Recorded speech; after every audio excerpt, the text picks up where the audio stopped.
ಬೂಟಾಟಿಕೆಗೂ ಒಂದು ಮಿತಿ ಇದೆ ಎಂದು ಒಂದು ಕಾಲದಲ್ಲಿ ನರೇಂದ್ರ ಮೋದಿ ಹೇಳಿದ್ದರು. ಹಿಪೋಕ್ರಸಿ ಕಿ ಭಿ ಸೀಮಾ ಹೋತಿ ಹೈ. ಆದರೆ ಈ ಮಾತು ಅತ್ಯಂತ ಚೆನ್ನಾಗಿ ಹೊಂದುವುದು ಯಾರಿಗೆ ಗೊತ್ತಾ? ಬಿಜೆಪಿಗೆ. ಯಾಕೆ ಎಂದು ಹೇಳ್ತೇನೆ. ಅದಕ್ಕಿಂತ ಮೊದಲು ಒಂದು ವಿನಂತಿ. ಸನ್ಮಾರ್ಗ ನ್ಯೂಸ್ ಚಾನೆಲ್ನ ಎಲ್ಲ ಕಾರ್ಯಕ್ರಮವನ್ನು ನೀವು ವೀಕ್ಷಿಸಿ ನಿಮ್ಮವರೊಂದಿಗೂ ಹಂಚಿಕೊಳ್ಳಿ. ಮಾತ್ರ ಅಲ್ಲ, ಅವರಲ್ಲೂ ಸಬ್ಸ್ಕ್ರೈಬ್ ಮಾಡುವಂತೆ ಹೇಳಿ. ಸುದ್ದಿಗಳ ಸಂತೆಯಿಂದ ಸತ್ಯ ಸುದ್ದಿಯನ್ನು ಹೆಕ್ಕಿಕೊಡುವುದಕ್ಕೆ ನಿಮ್ಮ ಈ ಬೆಂಬಲ ಬಹಳ ಅಗತ್ಯ. ವೀಕ್ಷಕರೇ, ಇದು ಎಡಿಟರ್ ಸ್ಪೀಕ್. ತೆಲಂಗಾಣದ ಕಾಂಗ್ರೆಸ್ ಸರ್ಕಾರ ಫೆಬ್ರವರಿ 15ರಂದು ಒಂದು ಸರ್ಕ್ಯುಲರ್ ಅನ್ನು ಬಿಡುಗಡೆಗೊಳಿಸಿತು. ರಂಜಾನ್ ಪ್ರಯುಕ್ತ ಮುಸ್ಲಿಂ ಸರ್ಕಾರಿ ನೌಕರರಿಗೆ ಕೆಲಸದ ಅವಧಿಯಲ್ಲಿ 1 ಗಂಟೆ ರಿಯಾಯಿತಿ ಇದೆ ಎಂದು ಆ ಸರ್ಕ್ಯುಲರ್ನಲ್ಲಿ ಹೇಳಲಾಗಿತ್ತು. ಅಂದರೆ 5 ಗಂಟೆಯ ಬದಲು 4 ಗಂಟೆಗೆ ಎಲ್ಲ ಮುಸ್ಲಿಂ ನೌಕರರು ಕೆಲಸವನ್ನು ಮುಗಿಸಿ ಮನೆಗೆ ಹೋಗಬಹುದು. ಈ ಸರ್ಕ್ಯುಲರ್ ಬಿಡುಗಡೆಗೊಂಡದ್ದೇ ತಡ ತೆಲಂಗಾಣದ ಬಿಜೆಪಿ ರಂಗಕ್ಕೆ ಇಳಿಯಿತು. ಬಿಜೆಪಿ ಐಟಿ ಸೆಲ್ನ ಮುಖ್ಯಸ್ಥ ಅಮಿತ್ ಮಾಳವೀಯ ಈ ಕುರಿತಂತೆ ಎಕ್ಸ್ನಲ್ಲಿ ಪೋಸ್ಟ್ ಹಂಚಿಕೊಂಡರು. ಬರೇ ವೋಟ್ ಬ್ಯಾಂಕಿಗಾಗಿ ಒಂದು ಸಮುದಾಯವನ್ನು ಓಲೈಸುವ ಕ್ರಮವನ್ನು ವಿರೋಧಿಸಬೇಕು ಎಂದವರು ತನ್ನ ಪೋಸ್ಟ್ನಲ್ಲಿ ಬರೆದರು. ಕೇಂದ್ರ ಸಚಿವ ಬಂಡಿ ಸಂಜಯ್ ಅವರಂತೂ ತೆಲಂಗಾಣ ಸರ್ಕಾರದ ನೀತಿಯನ್ನು ತೀವ್ರವಾಗಿ ವಿರೋಧಿಸಿದರು. ಈ ಕಾಂಗ್ರೆಸ್ನವರು ಹಿಂದೂಗಳಾಗಿ ಉಳಿದಿದ್ದಾರಾ? ನಿಮ್ಮ ರಕ್ತದಲ್ಲಿ ಹಿಂದೂ ರಕ್ತ ಇಲ್ವಾ ಎಂದವರು ಪ್ರಶ್ನಿಸಿದರು. ಕಾಂಗ್ರೆಸ್ ಆಡಳಿತದಲ್ಲಿ ಕಾನೂನು ಎಲ್ಲರಿಗೂ ಸಮಾನವಾಗಿ ಹಂಚಿಕೆಯಾಗ್ತಾ ಇಲ್ಲ. ರಂಜಾನ್ನಲ್ಲಿ 1 ಗಂಟೆ ರಿಯಾಯಿತಿ ಕೊಡೋದಾದರೆ ಅಯ್ಯಪ್ಪ, ಆಂಜನೇಯ, ಭವಾನಿ ಮತ್ತು ಶಿವಭಕ್ತರು ಏನು ತಪ್ಪು ಮಾಡಿದ್ದಾರೆ ಎಂದವರು ಪ್ರಶ್ನಿಸಿದರು. ಇಲ್ಲಿಗೆ ಮುಗಿಯಲಿಲ್ಲ. ತೆಲಂಗಾಣದ ಬಿಜೆಪಿ ಶಾಸಕ ರಾಜಾ ಸಿಂಗ್ ಅವರು ಇದನ್ನು ಪ್ರಬಲವಾಗಿ ಖಂಡಿಸಿದರು. ವಿಶ್ವ ಹಿಂದೂ ಪರಿಷತ್ನ ರಾಷ್ಟ್ರೀಯ ವಕ್ತಾರ ಬನ್ಸಾಲ್ ಅವರು ಮುಸ್ಲಿಂ ಓಲೈಕೆಯ ತುತ್ತ ತುದಿಯನ್ನು ತಲುಪಿದೆ ಎಂದವರು ಹೇಳಿದರು. ಅಷ್ಟೇ ಅಲ್ಲ, ರಾಷ್ಟ್ರೀಯ ಟಿವಿ ಚಾನೆಲ್ಗಳಿಗೆ ಬಿಜೆಪಿಯ ವಿವಿಧ ನಾಯಕರು ಹೇಳಿಕೆಯನ್ನು ಕೊಟ್ಟರು, ತಮ್ಮ ವಿರೋಧವನ್ನು ವ್ಯಕ್ತಪಡಿಸಿದರು. ವಿಶೇಷ ಏನಂದರೆ, ಆಂಧ್ರ ಪ್ರದೇಶದ NDA ಸರ್ಕಾರವು ಫೆಬ್ರವರಿ 11ರಂದೇ ಇಂತಹದ್ದೊಂದು ಸರ್ಕ್ಯುಲರನ್ನು ಹೊರಡಿಸಿತ್ತು. ತೆಲಂಗಾಣ ಸರ್ಕಾರದ ರೀತಿಯಲ್ಲಿಯೇ ಮುಸ್ಲಿಂ ನೌಕರರಿಗೆ ಕೆಲಸದಲ್ಲಿ 1 ಗಂಟೆಯ ರಿಯಾಯಿತಿಯನ್ನು ಘೋಷಿಸಿತ್ತು. ಆಂಧ್ರ ಪ್ರದೇಶದಲ್ಲಿ ಚಂದ್ರಬಾಬು ನಾಯ್ಡು ಅವರ ಸರ್ಕಾರ ಇದೆ. ಈ ಸರ್ಕಾರದಲ್ಲಿ ಬಿಜೆಪಿ ಭಾಗಿಯಾಗಿದೆ. ಬಿಜೆಪಿಯ ಸತ್ಯಕುಮಾರ್ ಯಾದವ್ ಎಂಬವರು ಆಂಧ್ರ ಪ್ರದೇಶ ಸರ್ಕಾರದಲ್ಲಿ ಆರೋಗ್ಯ ಮತ್ತು ಕುಟುಂಬ ಕಲ್ಯಾಣ ಖಾತೆಯನ್ನು ನಿಭಾಯಿಸ್ತಾ ಇದ್ದಾರೆ.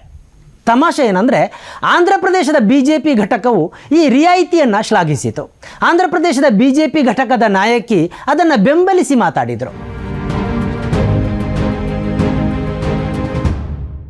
ಇಷ್ಟು ಮಾತ್ರ ಅಲ್ಲ, ಆಂಧ್ರ ಪ್ರದೇಶದ 5,000 ಇಮಾಮರಿಗೆ ಮತ್ತು ಮುವದ್ದಿನ್ಗಳಿಗೆ ಗೌರವಧನವನ್ನು ಹಲವು ಸಮಯದಿಂದ ನೀಡಲಾಗಿರಲಿಲ್ಲ. ಇದೀಗ ಚಂದ್ರಬಾಬು ನಾಯ್ಡು ಸರ್ಕಾರವು 45 ಕೋಟಿ ರೂಪಾಯಿಯನ್ನು ಗೌರವಧನಕ್ಕಾಗಿಯೇ ಬಿಡುಗಡೆಗೊಳಿಸಿತು. ಆದರೂ ಆಂಧ್ರ ಪ್ರದೇಶದ ಬಿಜೆಪಿ ಆಗಲಿ, ಅಮಿತ್ ಮಾಳವೀಯ ಆಗಲಿ ಅಥವಾ ಬಿಜೆಪಿಯ ರಾಷ್ಟ್ರೀಯ ಮುಖಂಡರೇ ಆಗಲಿ ಒಬ್ಬರೂ ಕೂಡ ಇದನ್ನು ವಿರೋಧಿಸಿಲ್ಲ. ಇದನ್ನು ಮುಸ್ಲಿಂ ಓಲೈಕೆ ಎಂದು ಹೇಳಿಯೇ ಇಲ್ಲ. ಯಾಕೆ ಹಿಂದೂ ಹಬ್ಬಗಳಿಗೆ ಇಂಥ ರಿಯಾಯಿತಿಯನ್ನು ಕೊಡ್ತಾ ಇಲ್ಲ ಎಂದು ಪ್ರಶ್ನಿಸಿಲ್ಲ. ಮಾಧ್ಯಮ ಸಂಸ್ಥೆಗಳು ಈ ಬಿಜೆಪಿ ನಾಯಕರನ್ನು ಸಂಪರ್ಕಿಸಿದಾಗಲೆಲ್ಲ ಅವರು ಪ್ರತಿಕ್ರಿಯೆ ನೀಡಲು ನಿರಾಕರಿಸಿ ತಪ್ಪಿಸಿಕೊಂಡರು. ಇಲ್ಲಿ ಇನ್ನೂ ಒಂದು ಅಚ್ಚರಿಯ ಸಂಗತಿ ಇದೆ. ತೆಲಂಗಾಣ ಸರ್ಕಾರ ಫೆಬ್ರವರಿ 15ರಂದು ಈ ಸರ್ಕ್ಯುಲರನ್ನು ಹೊರಡಿಸಿದರೆ, ಆಂಧ್ರ ಪ್ರದೇಶ ಸರ್ಕಾರವು ಫೆಬ್ರವರಿ 11ರಂದೇ ಈ ಸರ್ಕ್ಯುಲರನ್ನು ಹೊರಡಿಸಿತ್ತು. ಆದರೆ ಮಾಧ್ಯಮಗಳು ಆಂಧ್ರ ಪ್ರದೇಶ ಸರ್ಕಾರದ ಸರ್ಕ್ಯುಲರನ್ನು ಅಡಗಿಸಿತು ಅಥವಾ ಅದನ್ನು ಹೈಲೈಟ್ ಮಾಡಲೇ ಇಲ್ಲ. ಯಾವಾಗ ತೆಲಂಗಾಣ ಸರ್ಕಾರ ಇಂತಹದ್ದೊಂದು ಸರ್ಕ್ಯುಲರನ್ನು 4 ದಿನಗಳ ಬಳಿಕ ಹೊರಡಿಸಿತು, ಮಾಧ್ಯಮಗಳು ಅದನ್ನೇ ಹೈಲೈಟ್ ಮಾಡಿದವು. ಬಿಜೆಪಿ ನಾಯಕರ ಮುಂದೆ ಮೈಕ್ಗಳನ್ನು ಹಿಡಿದವು. ಕಾಂಗ್ರೆಸ್ ಸರ್ಕಾರವನ್ನು ಟೀಕಿಸುವುದಕ್ಕೆ ಮತ್ತು ಮುಸ್ಲಿಂ ಓಲೈಕೆ ಎಂದು ಬಿಂಬಿಸುವುದಕ್ಕೆ ಬಿಜೆಪಿ ನಾಯಕರನ್ನು ಮಾಧ್ಯಮಗಳು ಬಳಸಿಕೊಂಡವು. ನಿಜವಾಗಿ ತೆಲಂಗಾಣ ಮತ್ತು ಆಂಧ್ರ ಪ್ರದೇಶದಲ್ಲಿ ಈ ಹಿಂದಿನಿಂದಲೇ ಇಂತಹ ರಿಯಾಯಿತಿಯನ್ನು ಕೊಡಲಾಗ್ತಾ ಇದೆ. 2022ರಲ್ಲಿ BRS ಸರ್ಕಾರದಿಂದಲೂ ಇಂತಹದ್ದೇ ರಿಯಾಯಿತಿಯನ್ನು ನೀಡಲಾಗಿತ್ತು. ಆದರೆ ಮಾಧ್ಯಮಗಳು ಇವೆಲ್ಲವನ್ನು ಅಡಗಿಸಿ ಮೊದಲ ಬಾರಿ ತೆಲಂಗಾಣ ಸರ್ಕಾರ ಮುಸ್ಲಿಮರಿಗೆ ರಂಜಾನ್ನಲ್ಲಿ ರಿಯಾಯಿತಿಯನ್ನು ನೀಡ್ತಾ ಇದೆ ಎಂಬಂತೆ ಬಿಂಬಿಸಿದವು. ಈ ಬಗ್ಗೆ ಆಲ್ಟ್ ನ್ಯೂಸ್ನ ಜುಬೇರ್ ಅವರು ಸೋಷಿಯಲ್ ಮೀಡಿಯಾದಲ್ಲಿ ANI ಸುದ್ದಿ ಸಂಸ್ಥೆಯನ್ನು ತರಾಟೆಗೆ ಎತ್ತಿಕೊಂಡಿದ್ದಾರೆ ಮತ್ತು ಅದರ ಹಿಪಾಕ್ರಸಿಯನ್ನು ಎಕ್ಸ್ಪೋಸ್ ಮಾಡಿದ್ದಾರೆ. ಹೀಗೆ ತೆಲಂಗಾಣ ಸರ್ಕಾರವನ್ನು ಬಿಜೆಪಿ ನಾಯಕರು ಮತ್ತು ಬಿಜೆಪಿ ಪರ ಇರುವ ಮಾಧ್ಯಮಗಳು ತರಾಟೆಗೆ ಎತ್ತಿಕೊಂಡ ದಿನದ ಬಳಿಕ ಆಂಧ್ರ ಪ್ರದೇಶ ಸರ್ಕಾರದ ಸರ್ಕ್ಯುಲರನ್ನು ಮೆತ್ತಗೆ ಮಾಧ್ಯಮಗಳು ಪ್ರಕಟಿಸಿ ತಲೆ ತಪ್ಪಿಸಿಕೊಂಡಿವೆ. ತೆಲಂಗಾಣ ಸರ್ಕಾರದ ಸರ್ಕ್ಯುಲರ್ನಂತೆ ಈ ಸರ್ಕ್ಯುಲರ್ ಈವರೆಗೂ ಚರ್ಚೆಗೆ ಒಳಗಾಗಿಯೇ ಇಲ್ಲ. ಬಿಜೆಪಿ ನಾಯಕರು ಹೇಳಿಕೆಯನ್ನು ನೀಡದೆ ಮೌನವಾಗಿದ್ದಾರೆ.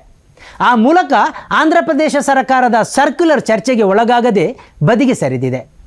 ತೆಲಂಗಾಣದ ಕಾಂಗ್ರೆಸ್ ಸರ್ಕಾರವನ್ನು ಹಿಂದೂ ವಿರೋಧಿಯಂತೆ ರಾಷ್ಟ್ರ ಮಟ್ಟದಲ್ಲಿ ಬಿಂಬಿಸಲು ಬೇಕಾದ ಸರ್ವ ಸವಲತ್ತುಗಳನ್ನು ಒದಗಿಸಿಕೊಟ್ಟ ಬಳಿಕ ಆಂಧ್ರ ಪ್ರದೇಶದ ಸರ್ಕ್ಯುಲರನ್ನು ಮಾಧ್ಯಮಗಳು ಪ್ರಕಟಿಸಿವೆ ಅನ್ನುವುದು ಇಲ್ಲಿ ಬಹಳ ಸ್ಪಷ್ಟ. ಅಂದಹಾಗೆ ಹಿಪಾಕ್ರಸಿಗೂ ಒಂದು ಮಿತಿ ಇರಲೇಬೇಕಲ್ವೇ? ಸನ್ಮಾರ್ಗ ನ್ಯೂಸ್ 1.5 ಲಕ್ಷ ಚಂದಾದಾರರನ್ನ ದಾಟಿದೆ. ಇದನ್ನ ಸಾಧ್ಯವಾಗಿಸಿದ್ದು ವೀಕ್ಷಕರಾದ ನೀವೇ. ಮುಂದಿನ 1 ವರ್ಷದಲ್ಲಿ ಈ 1.5 ಲಕ್ಷವನ್ನ 3 ಲಕ್ಷಗಳಾಗಿ ಪರಿವರ್ತಿಸುವ ಗುರಿಯನ್ನ ನಾವು ಇಟ್ಕೊಂಡಿದ್ದೇವೆ. ನಿಮ್ಮ ಬೆಂಬಲ ಇಲ್ಲದೆ ಇದು ಸಾಧ್ಯವೇ ಇಲ್ಲ. ನೀವು ಮಾಡಬೇಕಾಗಿರುವುದು ಏನಂದ್ರೆ ಸನ್ಮಾರ್ಗ ನ್ಯೂಸ್ ಚಾನೆಲ್ನ ಕಾರ್ಯಕ್ರಮವನ್ನ ನಿಮ್ಮ ಗೆಳೆಯರಿಗೆ, ಸಂಬಂಧಿಕರಿಗೆ ಕಳಿಸಿಕೊಡ್ಬೇಕು.